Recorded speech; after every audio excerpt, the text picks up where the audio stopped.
Hello guys, welcome back to CG job education. जैसा कि आप सबको पता है कि अभी सीजी चेट 2022 और शिक्षक भर्ती दोनों की परीक्षाएं होने वाली है। तो हम इस परीक्षा के पॉइंट ऑफ व्यू से विज्ञान के अंतर्गत अपना क्लास स्टार्ट किए हैं। तो जिन्होंने अभी तक हमारे चैनल को सब्सक्राइब नहीं किया है वो तुरंत कर लीजिए, और जो हमारे क्लास 1 का वीडियो नहीं देखे हैं, ठीक है, वो अपना क्लास 1 का वीडियो देख सकते हैं जो कि नीचे डिस्क्रिप्शन में दिया हुआ है। तो चलिए शुरू करते हैं। क्लास दूसरा हमारा पदार्थ की अशुद्धियों का पृथक्करण। इसके अंतर्गत हम पढ़ेंगे पृथक्करण की कौन कौन सी विधियां हैं, ठीक है, जिसमें सबसे पहले विधि आती है बिनना, जिसको हम हैंड पिकिंग कहते हैं। ठीक है, जैसे गेहूं है, चावल है, इन सभी से हमको कंकड़ को मुक्त करनी है ना, कंकड़ को पृथक करना है। तो इसके लिए हम बिनना यानी हैंड पिकिंग का मेथड जो है यूज़ करते हैं। तो ये बहुत ही सरल मेथड है। दूसरा आता है छानना, सीविंग। ठीक है, जैसे आटे हैं, है ना, आटा है, गेहूं का आटा है, इन सभी को छानने के लिए जैसे हम छलनी वगैरह यूज़ करते हैं, है ना, तो ये पदार्थ को पृथक करने की छानने वाली विधि के अंतर्गत आती है। ठीक है, नेक्स्ट है हमारा निस्यंदन। ठीक है, फिल्टरेशन। ठीक, तो विषमांगी मिश्रण में से द्रव व ठोस को अलग करने की विधि, है ना, द्रव व ठोस, है ना, इसको अलग करने के लिए हम कौन सी विधि का यूज़ करते हैं? तो निस्यंदन विधि का। आपको याद रखना है, इसमें जैसे एग्ज़ाम में पूछ दिया जाएगा कि द्रव और ठोस को अलग करने के लिए पदार्थ की कौन सी विधि, पृथक्करण की कौन सी विधि का यूज़ करते हैं, है ना, उपयोग करते हैं। तो आपको क्या बतानी है? फिल्ट्रेशन यानी निस्यंदन विधि का यूज़ हम करते हैं। ठीक है, विषमांगी मिश्रण के पदार्थों को। ठीक, जैसे फॉर एग्जांपल के लिए आता है गंदे रेतीले जल से मिट्टी को छानना, है ना, ठोस तथा द्रव के किसी भी मिश्रण से अवयवों को पृथक करना। तो ये हो गया निस्यंदन विधि। इसके बाद आती है निष्पावन या फटकना, विनोइंग। अनाज को ऊंचाई से गिराने पर अनाज के छिलके दूर जाकर अलग हो जाते हैं, है ना। जैसे आपने देखे होंगे धान, जब हम धान को अलग करते हैं, है ना, उसमें से कुछ भी जो है अन्य पदार्थ जो रहती है उसको हम अलग करते हैं, तो ऊंचाई से उसको गिराते हैं, है ना। ऊंचाई से गिराने पर जो भारी पदार्थ अनाज रहता है वो बीच में गिर जाता है ना, और हवा के बहाव से जो छिलके वगैरह रहते हैं वो दूर जा कर के गिर जाते हैं। तो इस तरीके से ये विधि का हम उपयोग जो है करते हैं। ठीक है, नेक्स्ट हमारा आता है अपकेंद्रण, सेंट्रीफ्यूगेशन। ठीक है, जैसे दही को घुमाने पर भारी अवयव छाछ जो है नीचे रह जाती है, वह हल्का अवयव मक्खन जो है ऊपर आ जाती है। सेंट्रीफ्यूगल फ्यूल्स, जैसे दही छाछ अपन बनाते हैं, उसके लिए हम अपकेंद्रण विधि का यूज़ करते हैं, है ना। दूध है, क्रीम है, मक्खन है, इन सभी में हम अपकेंद्रण विधि, सेंट्रीफ्यूगल विधि का यूज़ करते हैं। ठीक है, वॉशिंग मशीन भी हमारा सेंट्रीफ्यूगल फोर्स पे काम करती है, इस विधि पे काम करती है ना। तो ये विधि कैसे होती है? जैसे कोई रस्सी अपन बांध के उसके किनारे में वजन लटका देते हैं और उसको ज़ोर से घुमाते हैं, तो जब रस्सी को हम घुमाते हैं तो इस तरफ जो बल लगती है वो अभिकेंद्रीय बल होती है, सेंट्रीफ्यूगल फोर्स जो लगती है।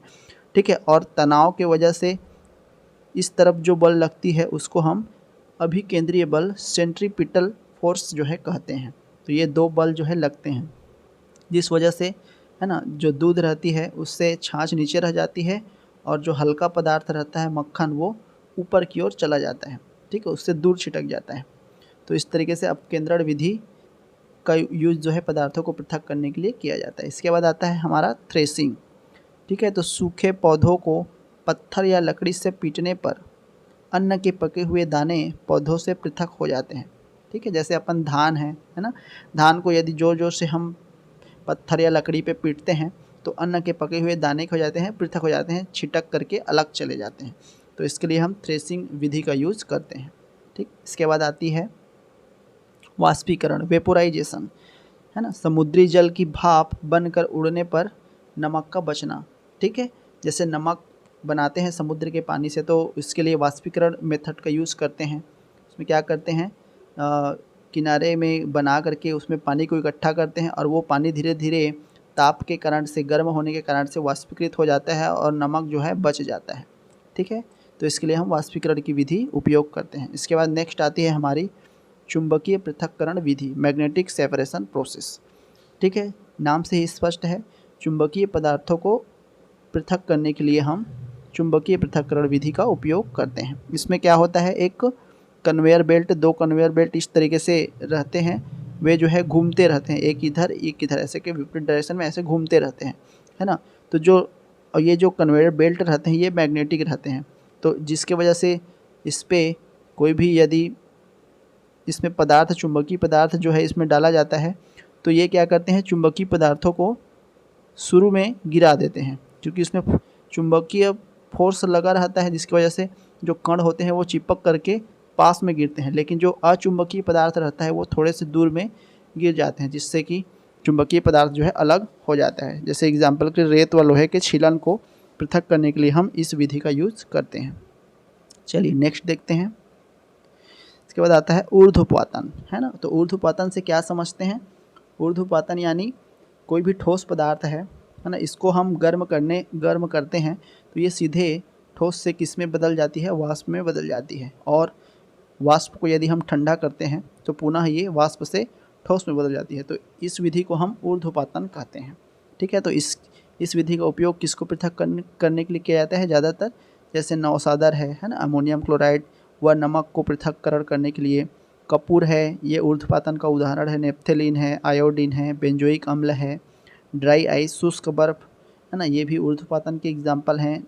अमोनियम क्लोराइड, नौसादर, ये जो है ऊर्ध्वपातन के सारे एग्जाम्पल हैं, ठीक है। तो ये हो जाएगा ऊर्ध्वपातन।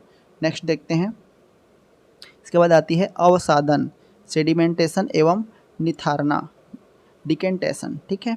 तो निथारना, अवसादन ये किसके लिए उपयोग किए जाते हैं, चलिए देखते हैं।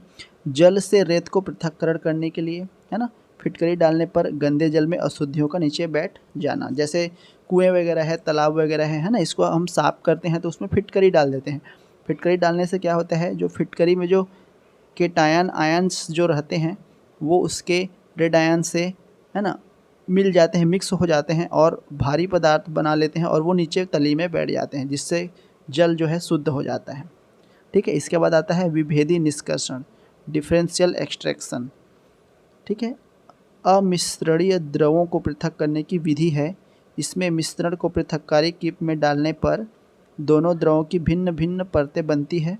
भारी पदार्थ नीचे एवं हल्के पदार्थ ऊपर तली में बैठ जाते हैं, ठीक है। तो देखिए इसके लिए अपन जैसे तेल व जल है ना, इसके मिश्रण को दूर करने के लिए हम इस विधि का यूज़ करते हैं, ठीक है। तो ये हो गया विभेदी निष्कर्षण। इसके बाद आता है नेक्स्ट हमारा आसवन, डेस्टिलेशन।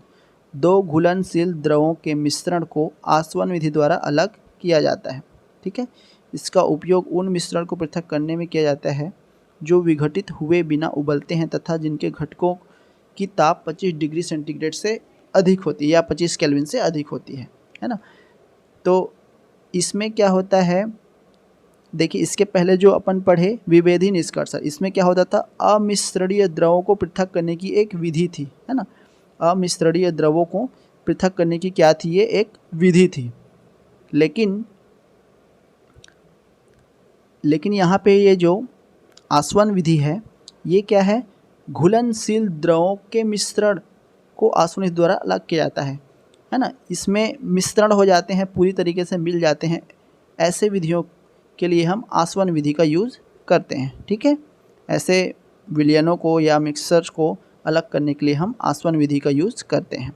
जैसे एसीटोन व जल का मिश्रण है, पेट्रोल व मिट्टी तेल का मिश्रण है, ये सभी को हम अलग करने के लिए आसवन विधि का यूज़ करते हैं, है ना। 2 या 2 से अधिक घुलनशील द्रवों जिनके क्वथनांक का अंतर 25 केल्विन से कम होता है के मिश्रण को पृथक करने के लिए हम प्रभाजी आसवन का यूज़ कब करेंगे, जब 25 डिग्री सेंटीग्रेड से अधिक हो, है ना। अगर 25 डिग्री सेंटीग्रेड या 25 केल्विन से कम रहता है उस कंडीशन में हम प्रभाजी आसवन का यूज़ करते हैं। जैसे प्रभाजी आसवन का कौन कौन से एग्जाम्पल है, वायु से विभिन्न गैसों को पृथक करना, पेट्रोलियम उत्पाद हैं, है ना, इनका पृथक्करण करना, तो इसके लिए हम प्रभाजी आसवन का यूज़ करते हैं, ठीक है। नेक्स्ट देखते हैं, लास्ट टॉपिक है हमारा क्रोमेटोग्राफी। तो क्वेश्चन जो है पूछे जाते हैं, है ना। इसका जो आविष्कार है वो एम स्वेट ने किया था, इसका प्रतिपादन। इस विधि का उपयोग उन विलेय पदार्थों को पृथक्करण करने में किया जाता है जो एक ही प्रकार के विलायक में घुले होते हैं। मिश्रण से घटकों को पृथक करने की विधि को क्रोमेटोग्राफी कहते हैं, है ना। क्रोमेटोग्राफी में क्रोमा का अर्थ होता है रंग। इस विधि से सबसे पहले रंगों को पृथक्करण किया जाता है ना। क्रोमेटोग्राफी का अर्थ होता है कि रंगों को पृथक्करण करना, है ना। कोई भी विलायक है, उसमें यदि कुछ पदार्थ घुले हुए हैं, है ना, तो उसमें रंगों को पृथक्करण किया जाता है, ठीक है। तो इसको हम क्या कहते हैं, क्रोमेटोग्राफी कहते हैं। तो ये आपका छोटा सा टॉपिक है, पृथक्करण की विधियाँ। अक्सर इससे ज़्यादा क्वेश्चंस नहीं बनते हैं, फिर भी अगर कोई क्वेश्चन बन जाए तो छूटना नहीं चाहिए, ठीक है। तो ये वीडियो आपको कैसा लगा ज़रूर बताइएगा, और आगे के वीडियोज़ के लिए चैनल को सब्सक्राइब कर लीजिएगा। धन्यवाद।